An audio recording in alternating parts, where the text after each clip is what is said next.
rendons gloire à Jésus-Christ. En lui, pour lui, tout fut créé. Image du... Heureux d'être parmi vous ce matin. Je me demande si la dernière fois, ce n'était pas le siècle passé, ou presque. En tout cas, il y a un fameux bail, mais heureux d'être avec vous ce matin pour partager ensemble la parole. Dans des circonstances peut-être un peu particulières, vendredi, c'était les funérailles de mon beau-fils, le docteur Rennebeau, 53 ans, grand médecin, plus de 600 personnes à son enterrement, donc ça montre quand même que c'était un personnage qui nous a même surpris tant il était au-delà de ce que nous connaissions de lui. Mais ce qui est important, c'est que tout au long de cette cérémonie, tous ceux qui sont intervenus ont pu exprimer combien ce cancer, cette année de souffrance, il avait vécu comme une expérience qu'il avait profondément rapprochée de Dieu, éblouissant de voir comme il a vécu ça dans la paix et dans la sérénité, vraiment. Et c'était un témoignage admirable. Une de nos amies qui était là et qui est incroyante et qui dit, moi, quand je mourrai, je ne sais pas où j'irai. J'ai été bouleversé d'entendre quelqu'un qui témoignait qu'il avait cette certitude à la mort lorsqu'il partait de se retrouver dans la présence du Seigneur. Priez pour tous ceux qui ont entendu ces paroles, ces témoignages, pour que, voilà, et beaucoup d'échos de plusieurs personnes qui étaient présentes, avec lesquelles on a pu parler pendant la cérémonie qui a suivi, et qui nous ont dit, on a été vraiment bouleversés. C'est pas un pasteur qui dit, moi, quand je meurs, j'irai auprès du Seigneur, mais vraiment, c'est un homme pleinement engagé dans la vie civile, et qui témoigne de cette réalité du Seigneur dans sa vie. C'était vraiment un moment, comme on dit par chez nous, ouf. Deux mots encore concernant cette retraite dont Ruben a parlé. L'objectif de ces retraites qui prennent souvent 4, 5 jours, une semaine idéalement, c'est simplement d'apprendre comment construire une véritable relation d'intimité avec Dieu. Faire en sorte que l'esprit qui demeure en nous ne soit pas simplement une réalité approximative, mais vraiment une réalité qui façonne et qui transforme en profondeur nos vies. Et cela, on le fait à travers des enseignements, des temps de partage, des temps de silence, etc. Et tu en témoignes, ce sont des moments très, très riches et aussi des moments qui nous parlent et qui nous transforment. J'aimerais aborder ce matin un thème qui nous dérange un petit peu. On n'aime pas trop en parler. Et vous allez le découvrir dans quelques instants. Nous sommes dans une société de fake news, une société de complotisme, et parfois on peut se demander, même pour nous chrétiens, quand on entend certaines choses qui se passent un peu à travers le monde, dans certaines régions ou dans certaines églises, quelle place occupe véritablement le discernement dans nos vies? Le discernement, c'est cette capacité, ou je dirais peut-être plus cette volonté à examiner toute chose pour en découvrir la vérité ou le mensonge. Et j'ai été étonné de voir comment la Nouvelle Bible en français courant traduit un court verset des Proverbes qui dit ceci, que le discernement et la réflexion te guident, ne t'en détourne pas, ils te feront vivre une vie véritable et belle. Étonnant. Que le discernement et la réflexion te guident. Et nous venons de le dire, le discernement, c'est cette capacité, cette volonté de nous questionner et de questionner le monde qui nous entoure. Plutôt que, et c'est un peu la grande tendance aujourd'hui, plutôt que de se laisser porter par les événements sans se poser de questions, le discernement nous invite à nous arrêter pour examiner les critères qui nous font vivre, ce qui motive nos choix, mais peut-être plus encore, quels sont les mouvements intimes de nos vies. Chemin indispensable pour discerner en nous les zones d'ombre et de lumière et voir dans nos vies concrètement ce qui doit être corrigé, vérifier aussi quelles sont les valeurs positives qui existent en chacun de nous. Si je me découvre orgueilleux, je dois corriger cette tendance. Si je me découvre plein de compassion, je dois voir comment mettre davantage en œuvre cette réalité de ma vie. Parfois, on se fait des illusions sur nous-mêmes. Méfions-nous d'être parfois trop complaisants avec nous-mêmes. Il y a dans chacune de nos vies, ayons l'humilité de le reconnaître, il y a dans chacune de nos vies des choses qui dysfonctionnent, qui doivent être reconnues, qui doivent être confessées si nous voulons poursuivre notre chemin sur des bases plus saines. C'est le chemin de la sanctification. Et il me semble difficile, et ce sera notre réflexion de ce matin, il me semble difficile d'opérer correctement ce travail de discernement sans passer par l'étape de la repentance. Parler de repentance aujourd'hui n'est certainement pas un sujet porteur. Cela peut-être nous dérange parce que cela vient perturber ce désir bien naturel de nous voir meilleurs que nous ne le sommes réellement. Et j'ai été vraiment perturbé par cette question à la suite de différentes lectures, et il y a en tout cas 3 lectures qui m'ont vraiment conduit dans ce parcours, dans cette réflexion. Tout d'abord, je me souvenez de lui à l'instant qui est venu à une convention du mois de septembre, il y a cela déjà quelques années. Là, c'était peut-être le siècle passé. Oui, hein, vous acquiescez. Bon, en tout cas, à l'instant, qui a un blog, et dans ce blog, à plusieurs reprises, il a abordé ce sujet de la repentance, indiquant, et c'est interpellant, que c'est un sujet qui est de moins en moins abordé dans nos prédications et nos enseignements. Une autre personne qui, pour moi, a joué quand même un rôle important dans mon cheminement, le pasteur Daniel Bourguet, que peut-être certains connaissent, et qui a consacré en 2004 un livre qui portait un titre qui avait de quoi surprendre, la repentance, une bonne nouvelle. Et enfin, une lecture d'un commentaire de l'évangile de Marc, rédigé au VIe siècle par un petit moine du désert d'Égypte, un certain Philémon de Gaza. Nous reviendrons là-dessus et de ces différents intervenants aujourd'hui. Et ma réflexion était en quelque sorte nourrie, stimulée, aiguillonnée par ces 3 lectures, mais pas uniquement celle-là, encore d'autres. Nous n'aimons pas aborder ce sujet de la repentance, nous préférons parler de vie abondante, de vie épanouie, de bonheur en Dieu, et tout ça est parfaitement correct et nous laisserait croire que l'on pourrait accéder à ces valeurs positives sans passer par ce que j'appellerais la case départ. Parce que la repentance, c'est la case départ de tout retour vers Dieu. Pas de réconciliation avec Dieu sans d'abord reconnaître nos péchés qui nous ont totalement séparés de lui. Quelles sont les toutes premières paroles prononcées par le Christ immédiatement après son séjour au désert? Aimons-nous les uns les autres, soyons en paix les uns avec les autres.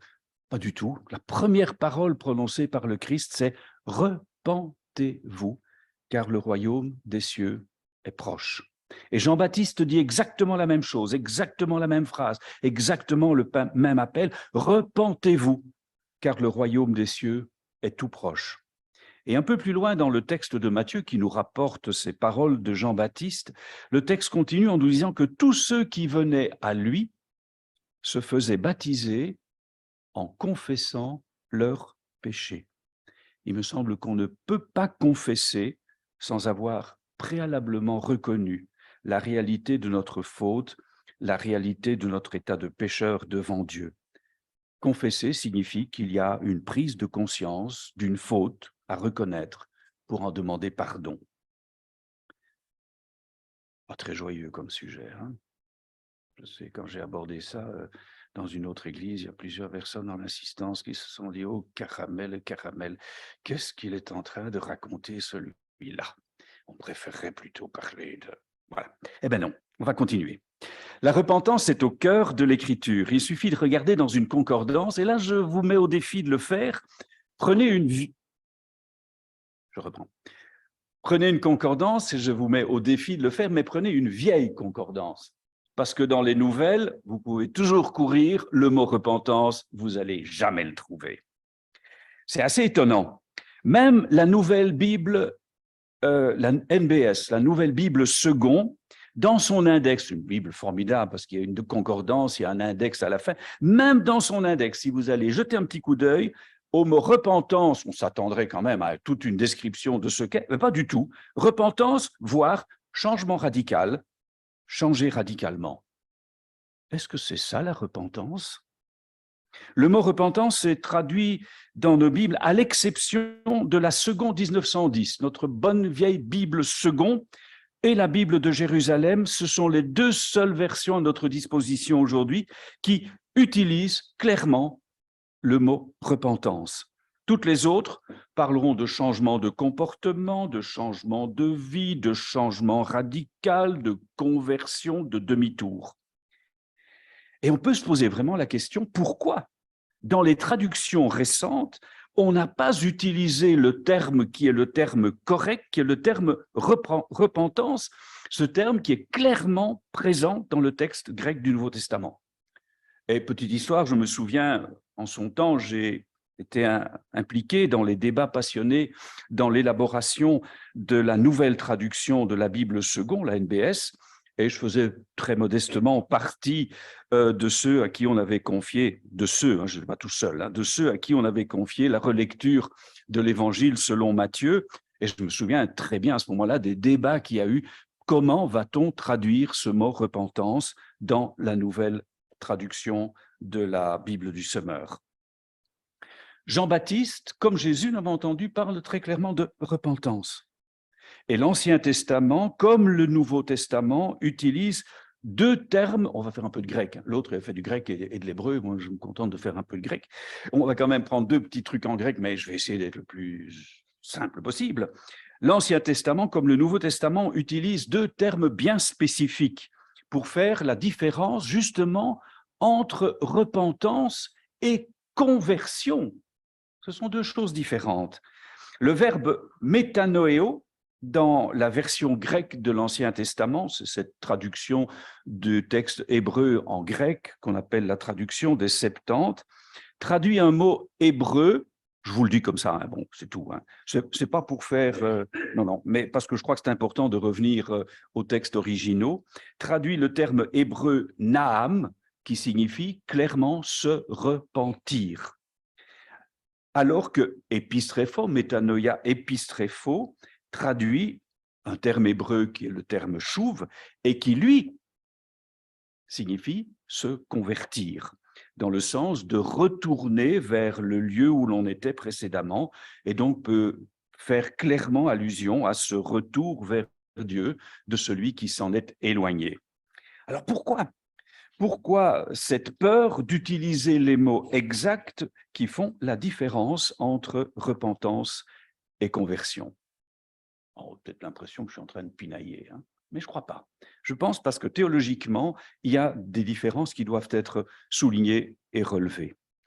Alors, je dis tout de suite que si ceux qui sont intéressés par la question, dans mon livre sur la prière, j'y consacre tout un chapitre, parce que pour moi, il y a vraiment une tension dans l'utilisation correcte de ce mot « repentance ». Je crois que pour maintenir cette différence entre se repentir et se convertir, je crois que ce sont deux verbes qui indiquent clairement deux étapes bien distinctes de notre retour vers Dieu.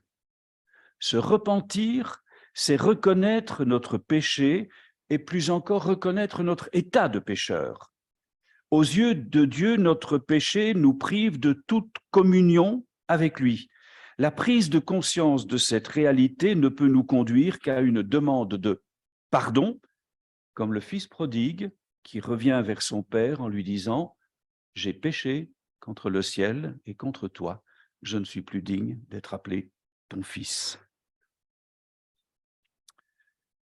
C'est seulement lorsque cette constatation a été faite que nous pouvons alors demander pardon et nous engager dans un chemin de conversion qui est en quelque sorte la conséquence de ce pardon reçu et de cette volonté de changer de comportement, d'entrer dans une nouvelle manière d'être et manière de vivre.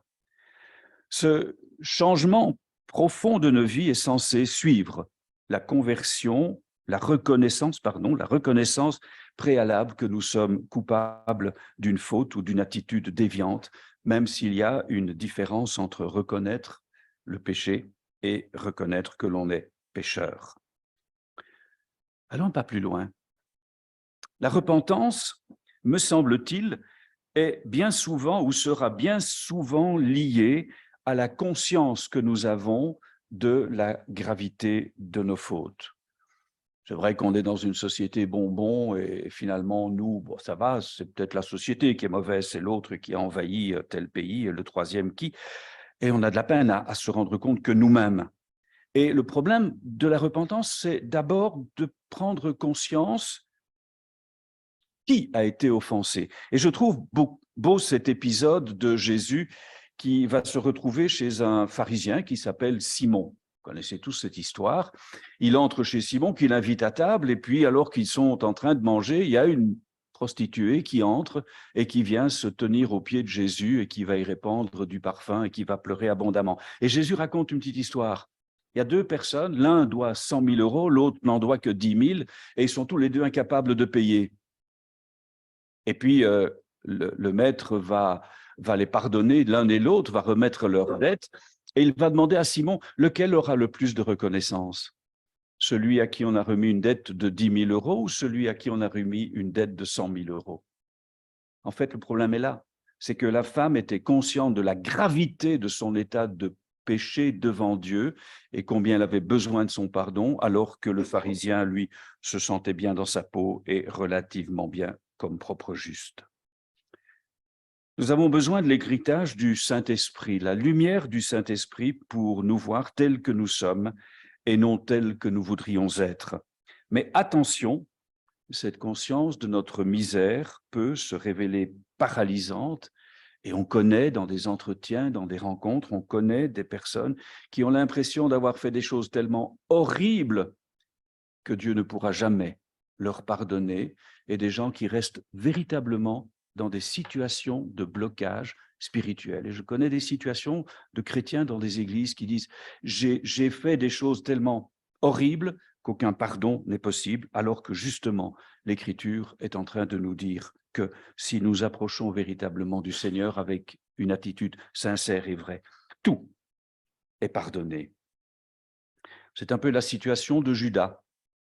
Judas qui, après avoir traduit Jésus, imagine que plus aucun pardon n'est possible, puisque c'est par sa trahison que Jésus a été arrêté et crucifié. Qu'est-ce qu'il lui reste à faire, puisque aucun pardon ne lui semble possible? Il ne reste plus que le suicide et la mort. Allons un pas plus loin, sans s'embrouiller dans ces feuilles, c'est le problème. C'est le problème des feuilles d'ailleurs. Je continue. Si Pierre aussi, pour parler toujours de cet épisode entre Judas, ça va revenir à la voix, ne vous inquiétez pas. Oui, il n'y a pas d'incendie, ne vous inquiétez pas. Mais c'est vrai que la voix est en train de... Si Pierre aussi a trahi honteusement le Christ devant les remarques d'une simple servante, tu étais aussi avec eux, non, je ne le connais pas, je ne l'ai jamais connu, etc. C'est parce qu'il était nourri de tout ce qu'il sait de Jésus qui lui laissera croire qu'un retour est possible et qu'un pardon peut lui être donné.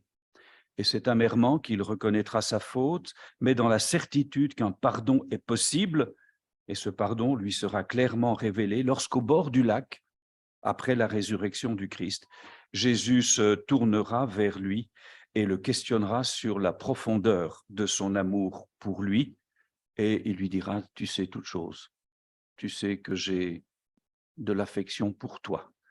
Il n'aura même pas, et c'est aussi un texte qui mérite d'être abordé, il n'aura même pas le courage de lui dire, tu sais que je t'aime. Il dit simplement, j'ai de l'affection pour toi.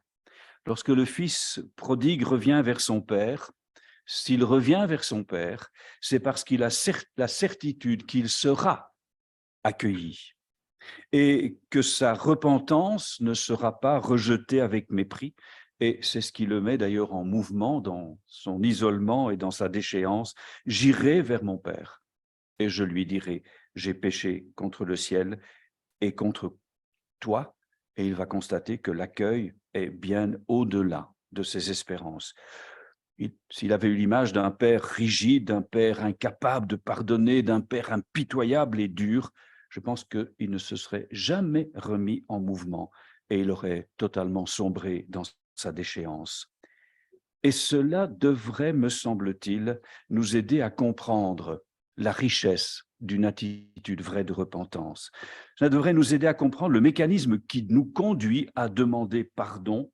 Nous demandons pardon à cause de la douleur produite en nous et par notre faute et ce sentiment de culpabilité, ce sentiment d'avoir manqué le but.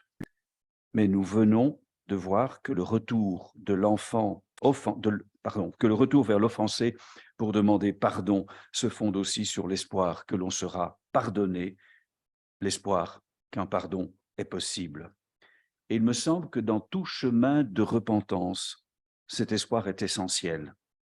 Même si nous approchons de l'offensé en tremblant, nous le faisons dans l'espoir qu'une parole de pardon sera possible. Encore une fois, et c'est l'image positive de son Père qui a permis au Fils de revenir. Nous pourrions dire aussi que c'est l'image positive du Christ qui a permis à Pierre de revenir.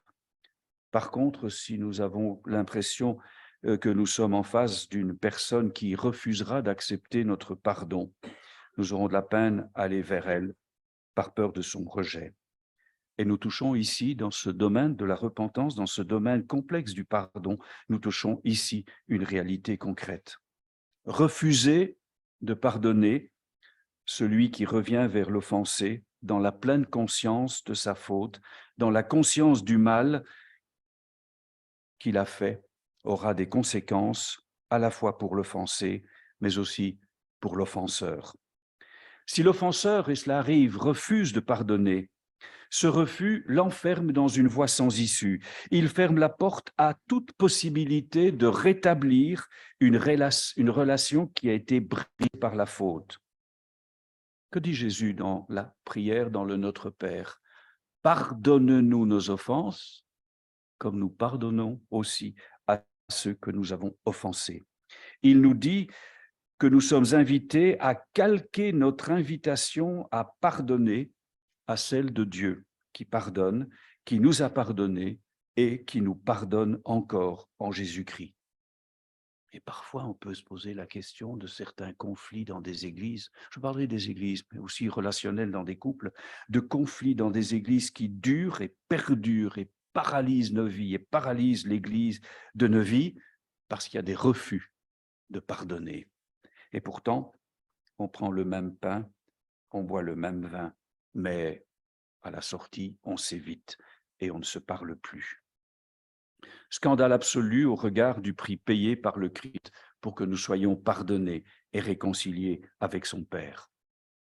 Pour l'offensé, même si le refus de pardonner peut sembler légitime en fonction de la gravité de la faute, ce refus l'enferme aussi quand il n'y a pas de pardon possible dans l'amertume, mais plus encore, et nous le savons bien autour de nous, des personnes qui ont été victimes d'un drame, la seule idée, c'est vengeance. Et la vengeance est quelque chose qui nous détruit complètement. Par contre, il y a des démarches de pardon qui sont de véritables chemins de guérison. Et on peut encore revenir sur l'épisode du fils prodigue. Et on peut imaginer l'éblouissement du fils lorsqu'il est accueilli dans les bras de son père.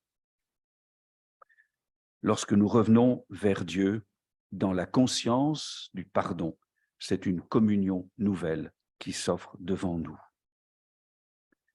Il ne peut y avoir de vrai pardon que dans la certitude d'être reçu, accepté par l'offensé, et cette certitude de pardon de Dieu traverse toute l'Écriture. Si nous revenons vers le Seigneur, c'est bien sûr parce que nous nous sentons coupables, mais c'est bien plus encore parce que nous savons que nous serons accueillis et que son pardon nous sera accordé. Et c'est justement à ce titre que Daniel Bourguet, dans son livre, peut dire « La repentance, mais c'est une extraordinairement bonne nouvelle si elle est correctement vécue. »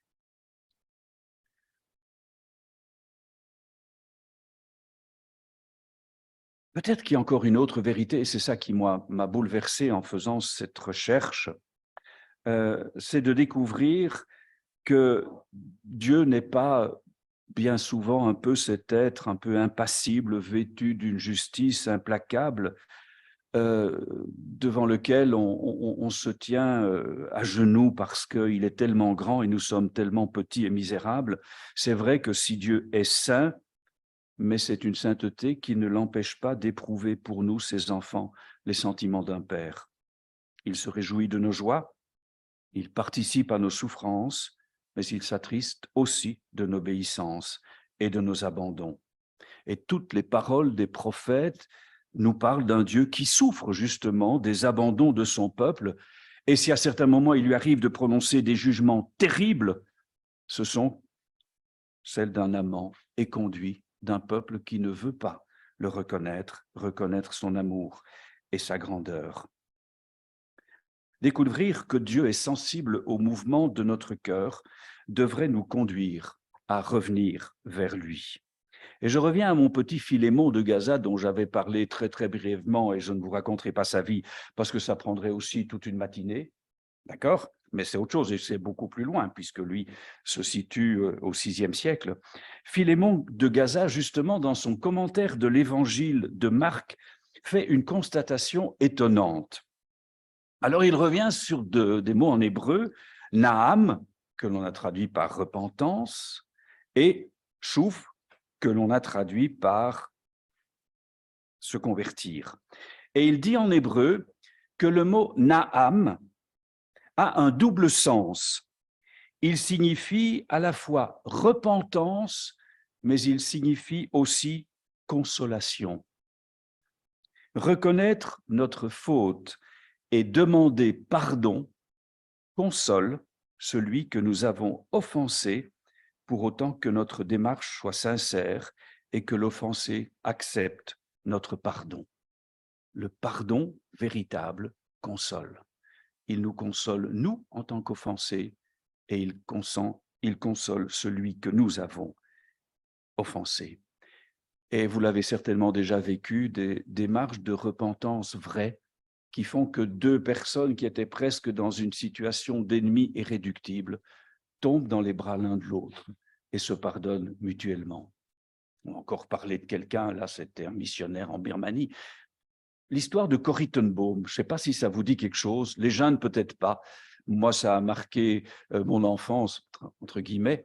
Corrie ten Boom, c'est une femme en Hollande juive qui s'est retrouvée par dénonciation dans le camp de Ravensbrück. Elle y était incarcérée avec sa sœur, et sa sœur est morte pendant son séjour, entre guillemets, dans le camp de Ravensbrück.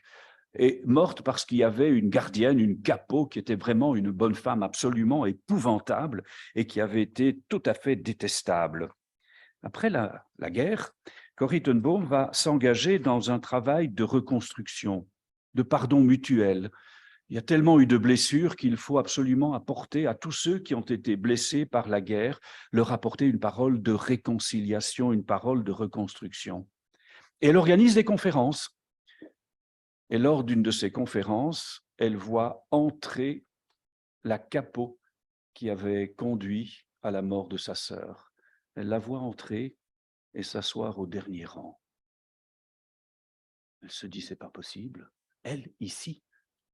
Et puis, à la fin de sa conférence, où elle a vraiment parlé de réconciliation, de pardon et de toute la dynamique, le public s'en va et elle espère qu'elle va partir avec les gens. Et puis non, elle reste seule au fond de la salle. Et il n'y a pas de problème, il n'y a pas d'issue de secours, il n'y a pas moyen de partir par un autre. Elle est bien obligée d'aller vers elle et de passer devant elle. Et là, elle dit simplement, Seigneur, moi je ne peux pas. Il n'y a que toi qui peux me rendre capable d'aller vers elle. Et elle dit, c'est assez extraordinaire dans son bouquin, dans son livre, dans son témoignage, elle dit, je suis allée vers elle et j'ai tendu la main parce que je ne pouvais pas faire autrement. Et j'ai senti une chaleur qui partait de mon cœur, qui descendait dans mon bras et qui allait jusqu'à ma main. Je l'ai reçue dans mes bras et on s'est pardonné. Et j'ai appris qu'elle s'était elle-même préalablement convertie. Ce sont deux sœurs qui sont sorties ensemble de la salle. Pardonner l'une l'autre et pardonner entre elles. Je pense qu'il y a des chemins de réconciliation qui sont de véritables chemins de guérison. Mais revenons à notre petit Philémon de Gaza. Il va encore un peu plus loin dans son commentaire. Il affirme avec force, et ça c'est une extraordinaire bonne nouvelle, il affirme avec force que chaque fois que nous nous ressentons, nous reconnaissons coupables devant Dieu et que nous lui confessons notre faute, nous consolons le cœur de Dieu. Consoler le cœur de Dieu. Est-ce que nous sommes conscients de ce qui se vit dans toute démarche de repentance? Ce Dieu que nous avons attristé se trouve réjoui et consolé lorsque nous revenons à lui avec un cœur sincère. Quelle n'a pas été la consolation du fils prodigue lorsque le père du fils prodigue, lorsqu'il voit son fils revenir vers lui, ce fils qu'il croyait perdu à jamais, et un autre moine, je ne suis pas perdu dans les moines, mais enfin quand même, ils ont des choses intéressantes à nous dire, un autre moine, un certain Macaire, qui n'a rien à voir avec le Macaire que nous avons connu, non, mais un certain moine qui, lui, était au IVe siècle, a cette petite annotation tout à fait intéressante. Parlant du père qui serre son fils dans ses bras, il a cette remarque tout à fait étonnante. Il nous dit que le père cache son visage dans le cou de son fils pour que son fils ne le voie pas pleurer. Des pleurs de joie, des pleurs de retrouvailles, des pleurs d'une communion rétablie. Et Macaire ose dire qu'il en est de même lorsque nous revenons au Seigneur. Nous consolons son cœur blessé. Consoler le cœur de Dieu. C'est une parole incroyable que l'on devrait recevoir en tremblant. Le Dieu d'amour blessé par nos errances se trouve consolé par notre retour vers lui. Parole incroyable qui nous révèle à quelle profondeur d'intimité Dieu nous appelle. Il y a plus de joie, nous dit Jésus, dans un seul pécheur. Il y a plus de joie dans le ciel pour un seul pécheur qui se repent. Il y a plus de joie. Il y a plus de joie dans le ciel pour un seul pécheur qui se repent que pour 99 justes qui s'imaginent qu'ils n'ont rien à se faire reprocher. Incroyable de voir que notre retour à Dieu réjouit le cœur de Dieu, le cœur du Père, mais réjouit le ciel aussi. Les anges et tous ceux qui sont dans le ciel se réjouissent de quelqu'un qui revient vers le Père dans une véritable attitude de repentance. Et me semble-t-il que cela devrait nous conduire à reconnaître que la repentance est bien plus que la reconnaissance de nos fautes, mais qu'elle est véritablement, si elle est correctement comprise et vécue, un véritable chemin de guérison et de communion rétablie. Découvrir cela devrait tout simplement nous rendre plus dociles dans nos chemins de repentance. Nous ne repartons pas avec une feuille blanche, nos fautes ne sont pas seulement effacées, mais ce pardon nous engage à nous mettre en mouvement avec le désir de ne plus retomber dans ces travers qui offensent le cœur de Dieu, parce que c'est vrai que si, en revenant vers lui, nous réjouissons son cœur, il est bien évident que chacune de nos errances attriste ce cœur qui nous aime. L'apôtre Jean, dans sa première lettre, dira « Mes enfants, n'aimons pas en parole avec la langue, mais en œuvre et en vérité. À cela, nous saurons que nous sommes dans la vérité et nous apaiserons notre cœur devant lui. Car si notre cœur nous condamne, Dieu est plus grand que notre cœur et il connaît tout. » Alors peut-être simplement, j'ai peut-être été un peu long, peut-être un peu compliqué, je m'en excuse, que ces paroles nous aident simplement à découvrir combien ce chemin de repentance, finalement, est une bonne nouvelle s'il est correctement compris. Ce n'est pas un apitoiement sur notre sort, mais la découverte d'un chemin de restauration qui nous est proposé, et de découvrir que chaque fois que je demande pardon, je réjouis le cœur du Père. Ça ne me donne pas envie de faire des bêtises, mais ça me donne envie de revenir plus souvent vers lui pour lui dire « J'ai péché contre le ciel et contre toi, et je reçois ton pardon. » Que cela nous aide dans notre chemin de foi. Merci Seigneur de nous rappeler cette parole étonnante, que ton cœur est d'une sensibilité extraordinaire. Tu nous aimes, mais tu souffres aussi de nos errements, mais tu te réjouis aussi de nos retours vers toi. Que dans nos chemins de vie qui parfois sont compliqués, car parfois sont difficiles, qui sont semés de tant de difficultés, de tant d'embûches, nous ayons ce courage de revenir vers toi et de savoir qu'en revenant vers toi, nous consolons ton cœur qui a été blessé. Que cela vraiment nous accompagne et nous guide dans ce chemin de vie et de sanctification devant toi. Nous te le demandons dans le nom de ton Fils bien-aimé qui s'est offert en sacrifice pour nous et qui désire établir en nous ce chemin de communion et ce chemin de vie véritable. Amen.